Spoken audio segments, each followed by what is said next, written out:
So Modi వచ్చారు నిన్న, Amaravati 2.0 start అయింది, చంద్రబాబు నాయుడు గారు 2.0 స్టార్ట్ అయింది, పవన్ కళ్యాణ్ గారు లోకేష్ గారు అటుపక్క ఇటుపక్క కూర్చొని వాళ్ళిద్దరిని ప్రైజ్ చేస్తూ వచ్చారు. సో అమరావతి రాజధాని 2.0 ఎలా ఉండబోతుంది, నిన్న మోదీ గారి స్పీచ్ ఎలా ఉంది? ఇలా జస్ట్ ఈ డిబేట్లోకి వస్తుంటే నాకు మిత్రుడు ఇప్పుడే చెప్పాడు, సొడబ్బా పరడబ్బా పరస్పర డబ్బా. ఈ సొడబ్బా పరస్పర డబ్బా ఈ సారాంశం ఏంటంటే సాయంత్రం పౌడర్ డబ్బా కూడా చెలరేగిపోవడం. యాజ్ యూజువల్గా తపేలా సాక్షి ఛానల్ చిడతలు కొట్టుకుంటూ గతంలో ఇదే జగన్మోహన్ రెడ్డి గారి సభలకు సంబంధించి ఈ మీడియా వాళ్ళు ఎవరైనా జగన్మోహన్ రెడ్డిని చూపించారేమో చూడండి. ఎందుకంటే మీకు ఒక అథెంటికేటివ్ వీడియో పంపిస్తాను, దయించి దాన్ని డిస్ప్లే చేయండి సార్. నేను ఈ విషయం ఎందుకు స్పెసిఫిక్గా మాడవలసి వస్తుందంటే ఇది చూడండి. నరేంద్ర మోడీ సమక్షంలో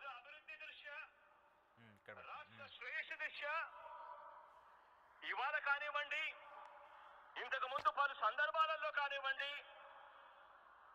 విభజన సంబంధించిన హామీల దగ్గర నుంచి పోలవరం నుంచి ప్రత్యేక హోదా వరకు, విశాఖపట్నం స్టీల్ ప్లాంట్ నుంచి రైల్వే జోన్ వరకు, ఇలా పలు అంశాల మీద పలు సందర్భాలలో మీకు చేసిన పలు విజ్ఞప్తులు మీరు సానుకూలంగా డైరెక్ట్ గా మోదీ మధ్యలోనే మాకు ఏవైతే హామీలు రావాలో వాటన్నిటిని కూడా ఇవ్వాలని చెప్పి ఒక ముఖ్యమంత్రి స్థాయిలో అడగవలసిన సభ ఔన్నత్యం. మీకు ఇంకోటి చెప్తా, credibility of respect to prime minister. అంటే నేను ఎందుకు క్రెడిబిలిటీ అన్న పదం మాట్లాడుతున్నానంటే, మనది 2015 అక్టోబర్ 22న శంకుస్థాపన చేశారు సార్. అవును, రాజధానికి సంబంధించి కదా మొదటగా. తర్వాత దిక్కు దివానం లేదు. మూడో పాయింట్ ఏంటంటే, ఇది మళ్ళీ రెండోసారి దీనికి వచ్చారు, ఓపెనింగ్ చేస్తారు, మళ్ళీ పునఃప్రారంభానికి సంబంధించి అక్టోబర్ 2015-22 నుంచి మళ్ళీ 25, అంటే 10 ఏళ్ల పాటు దిక్కు దివానం లేదు. ఈ 10 ఏళ్ళు ప్రధానమంత్రి ఎవరు? ఆయనే కదా, నరేంద్ర మోదీ. అంటే ఆయన చేసిన వాటికి ఆయనకే ఎంత రెస్పెక్ట్ ఉందో చూద్దాం. అలాగే 2015లో ఎన్సీఆర్లోని ఎక్స్ప్రెస్ హైవే, ఈస్ట్ ఎక్స్ప్రెస్ హైవేకి 2015లోనే పునాది వేశారు. 2017లో మళ్ళీ చెల్లిపెల్లి జరగాలి మళ్ళీ అని మళ్ళీ పునాది వేశారు. 2018లో పూర్తి చేసుకుని 2020లో ఓపెనింగ్ అయింది అది. ఇలా ట్రాక్ రికార్డ్ అన్నమాట. 2021లో సూరత్ మెట్రో ప్రాజెక్ట్ 21లో మొదట మళ్ళీ రాయెట్టారు, 23లో మళ్ళీ రాయెట్టారు, 27కి పూర్తి చేస్తామని ఇప్పుడు హామీ ఇస్తున్నారు. అలాగే 2017లో ప్రారంభమైన గుజరాత్ సుదర్శన్ సేతు వంతెన, దీని చూడండి 2018లో శంకుస్థాపన చేశారు, 2023లో పాక్షికంగా మాత్రమే కంప్లీట్ అయింది. ఇది మా సార్ ట్రాక్ రికార్డు. గౌరవ ప్రధానమంత్రి గారు అమరావతికి వచ్చి, అంటే రెండోసారి పని మొదలెడితే ఛాన్సెస్ ఉన్నాయి అన్నది ఒక ఇన్సూరెన్స్ అన్నమాట. చూడండి, వరల్డ్ బ్యాంక్ నుంచి పూచి కత్తిస్తున్నట్టు అప్పులకి. మళ్ళీ అన్నమాట ఈ 10 ఏళ్ల ప్రస్థానంలో 5 ఏళ్ళు లెగేసుకున్న అమరావతి అన్న దగ్గర ఈ రోజుకి కూడా రైతుల ఆక్రందన ఏంటి? గజిట్ ఏది? నిన్న కూడా అడిగింది గజిట్ ఏదే కదా పాపం. నిన్న ఎవరు అడగలేదు, మీరు అడిగారన్నది. మీరు ఎవరు అడగలేదు. నేను అడుగుతున్న రైతుల గురించి. రైతులు గౌరవ ముఖ్యమంత్రి గారిని కలిసి ఇన్విటేషన్ కార్యక్రమంలో వచ్చినప్పుడు గజిట్ గురించి అడిగారు లేదా?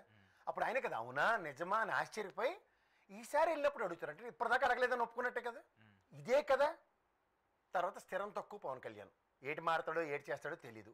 ఫస్ట్ టైం ప్రధానమంత్రి రియలైజ్డ్ కోతి కొబ్బరిగా దొరికినట్టు మేము దొరికించుకుంటే ఎలా ఉంటుందని ఒక చాక్లెట్ ఇచ్చి పక్కకి వెళ్ళి ఆడుకున్నాడు. రెండోది ఏంటంటే, దీంట్లో ఇంకో తీవ్రమైన విషయం ఏంటంటే, ఎప్పుడైతే ఆవిర్భావ సభలో 40 ఏళ్ల ప్రస్థానం తెలుగుదేశం నేను లేకపోతే దిక్కు లేదన్న దగ్గర ఇంకోటి గమనించారా? ఇదే వైజాగ్లో జరిగిన ఒక సభకి మొన్న ఓపెనింగ్కి వచ్చారు కదా నరేంద్ర మోడీ గారు ఆంధ్ర యూనివర్సిటీ గ్రౌండ్స్లో. ఏ నెలలో వచ్చారండి? జస్ట్ 3-4 months బ్యాక్ కదా. అప్పుడు మీరు గమనించారా? ఉనికి లేని లోకేష్ ఫోటో కూడా వేశారు. పవన్ కళ్యాణ్, చంద్రబాబు నాయుడు గారు, నరేంద్ర మోడీ ద్వయం వెనకాల పురంధేశ్వరం కాన్వాయ్లో వెనకాల నిలబడి దండాలు పెట్టుకుంటూ మొత్తానికి ప్రధానమంత్రి గారి బండిలోనే ఉంది. నేను పురంధేశ్వరం లేదు. మీరు స్టేజ్ మీద గమనిస్తే పవన్ కళ్యాణ్ ఫోటో ఎత్తేసారు. అదే లోకేష్ గారు ఉన్నారు, అది చిన్నగా ఉన్నాయి, చిన్నగా సర్కిల్ వేసి పెట్టారు అక్కడ. యాడా పైన రండి మాస్టర్, అంటే ఆ ఫ్రేమ్ లో లేదు, పైన ఫ్రేమ్ లో లేదు మాస్టర్. అదొకసారి అర్థమైంది సార్. అంటే మోదీ ఒక పక్క ఉన్నాడు, ఇటు పక్క చంద్రబాబు నాయుడు, వాళ్ళిద్దరే ఉన్నారు కదా. ఇది మరి వైజాగ్ లో గ్యాప్ గమనించండి. వైజాగ్ సభకి ముగ్గురు కలకల్లాడిపోయారు. వెనకాల పురంధేశ్వరమ, నేను పురంధేశ్వరమ బిస్కెట్ మెయిన్ స్టేజ్ మీద లేరు. బీజేపీ అధ్యక్షురాలు ఫస్ట్ ఆఫ్ ఆల్. కూటమి అంటే బేసిక్ అధ్యక్షురాలే కదా. ఆవిడ ఎందుకు లేరు అంటే ఏదో రెండోది పోనీ ఏదో ఉందో సచ్చారు బతికారు మనకు అనవసరం. రెండో పాయింట్, ఈ పవన్ కళ్యాణ్ 3 months గ్యాప్లో కోతికొమ్మ చాట ఆడితే ఏమవుతుందో చంద్రబాబు నాయుడు గారు ఎవరి స్థాయి ఎక్కడ కూర్చోబెట్టాలో బాలకృష్ణ గారు బుర్రలో దూరినట్టుకున్నారు, స్థాయిలు జ్ఞాపకం వచ్చినట్టుకుని ఎవరి స్థాయికి చూపించారు. అవునా కదా? ఎందుకు సార్ ప్రోటోకాల్ చంద్రబాబు నాయుడు మీరు ఆ తపేల ఛానల్ జర్నలిస్టులను అడిగితే మాత్రం నేను ఒప్పుకున్నాను. లేదు సార్, ప్రోటోకాల్ డిప్యూటీ చీఫ్ మినిస్టర్కి ఏ ప్రోటోకాల్ ఉంటుంది? Please tell me. Chief minister Modi, chief minister అతను డిప్యూటీ చీఫ్ మినిస్టర్ ఉండాలి. కాకపోతే ఇక్కడ ఏం చేశారంటే చీఫ్ మినిస్టర్ని మోదీని పక్కన పెట్టి ఇటు పక్క ఇద్దరు కేంద్ర మంత్రులను పెట్టారు. నేను నో అబ్జెక్షన్. వైజాగ్లో ఇదే చంద్రబాబు నాయుడు గారు, ఇదే నరేంద్ర మోడీ గారు, ఇదే పవన్ కళ్యాణ్ గారు సముచిత స్థానమా కాదా? సముచిస్తాను. ఏమో 3 నెలల్లో ఎత్తిపోతల పథకమా అంటే మా ఒరిజినల్ చంద్రబాబు నాయుడు గారు ఏడు దాటిన తర్వాత బోడిమల్లల సిద్ధాంతం పని అయిపోయింది కదా, పక్కెళ్ళి ఆడుకోనే కదా చాక్లెట్ ఇచ్చారు. సరే ఏదైనా గొంతు ప్రాబ్లం, గొంతు నొప్పిగా ఉందని చెప్పి ఇచ్చారు. ఈ దిక్కుమాల కుళ్ళు సాకులు మీరు లేనిపోయినవన్నీ అడిగి ఇవ్వకండి. ఈ చెత్తా చెదారం వల్ల సగం తెగ్గిరం. రెండోది, దేనికి భజన చేసినారా మీరు అందరూ కట్టుకొని చిరతలాపారాలు నెయ్యి ఇంకా.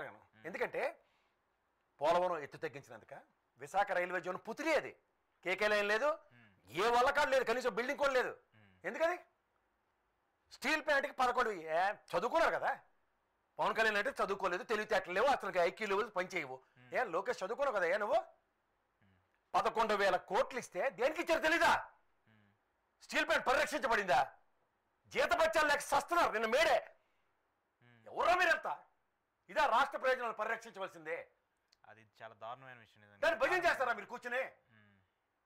మళ్ళీ అనమాట నరేంద్ర మోడీ వచ్చాడు, శబాష్, ఇలా దండం పెడుతున్నా, పెద్ద ఆయన, మంచి మనిషి.